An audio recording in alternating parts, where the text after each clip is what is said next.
গ্রাম বাংলার মাঠ ঘুরলেই দেখা মিলবে খেজুর গাছ, যা সাধারণত সরু এক কাণ্ড বিশিষ্ট হয়ে থাকে। তবে এবার এক অদ্ভুত খেজুর গাছের দেখা মিলল ঝিনাইদহের কোটচাঁদপুর উপজেলার বহরমপুর গ্রামের মাঠে।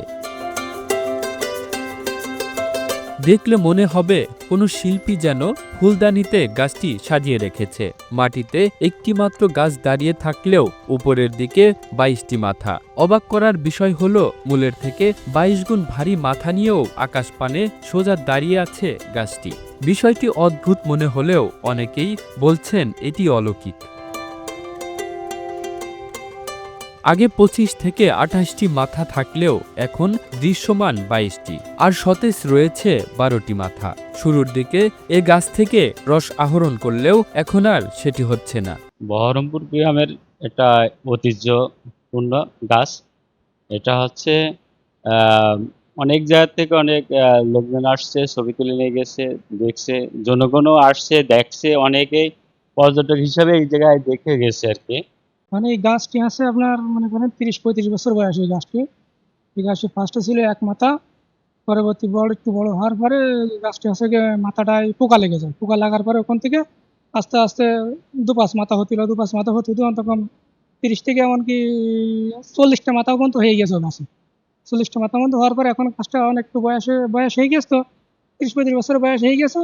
হওয়ার কারণে মাথাগুলো অনেক মাথা মারা গেছে গাছটা। এখন মনে করেন এই গাছটি এখন আগে কাটতো। এখানে মনে করেন যে অনেক দূর দূরান্ত থেকে লোক আসে, যেহেতু একটা অলৌকিক ব্যাপার, একটা খেজুর গাছে অনেকগুলো মাথা, এটা তো আসলে অলৌকিক। মানে এখানে আপনার প্রতিদিন বিকালে বিভিন্ন জায়গা থেকে লোক আসে, আপনার খুলনা, ঝিনাইদহ, আপনার এদিক থেকে চৌগাছা, চুয়াডাঙ্গা, বিভিন্ন জায়গা থেকে লোক আসে। যেহেতু আশপাশে অন্তত কয়েকটা অঞ্চলে কিন্তু এরকম নাই, আসলেই নাই।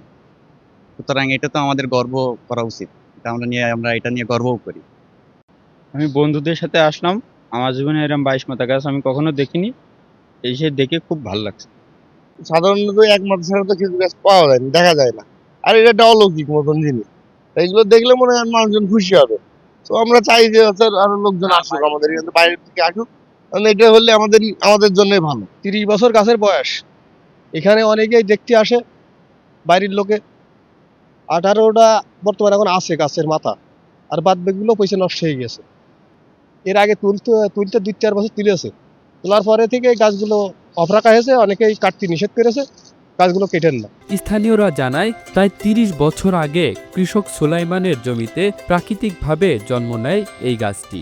একটু বড় হলে রস আহরণের জন্য গাছটি পরিষ্কার করেন সুলাইমান। এরপর থেকে গাছে মাথা গজাতে শুরু করে। গাছটি ব্যক্তি মালিকানাধীন জমিতে হওয়ায় সংরক্ষণ বা পরিচর্যার কোনো ব্যবস্থা নেওয়া যাচ্ছে না বলেও জানান জনপ্রতিনিধি।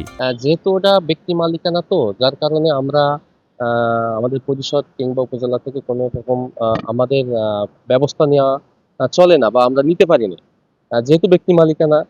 তো সরকারিভাবে যদি আমাদের কোনো নির্দেশনা থাকে তাহলে আমরা ওই জায়গাটা একটা দার্শনিক একটা জায়গা হিসেবে আমরা হয়তো বা বিভিন্ন কার্যক্রম করতে পারি। ওখানে মানুষ পর্যটন হিসেবে যদি আসতে পারে বা ওটা সংরক্ষণ যদি করতে বলে তাহলে আমরা সংরক্ষণ করতে পারি, কিন্তু তাছাড়া তার আগে তো আমরা করতে পারি না।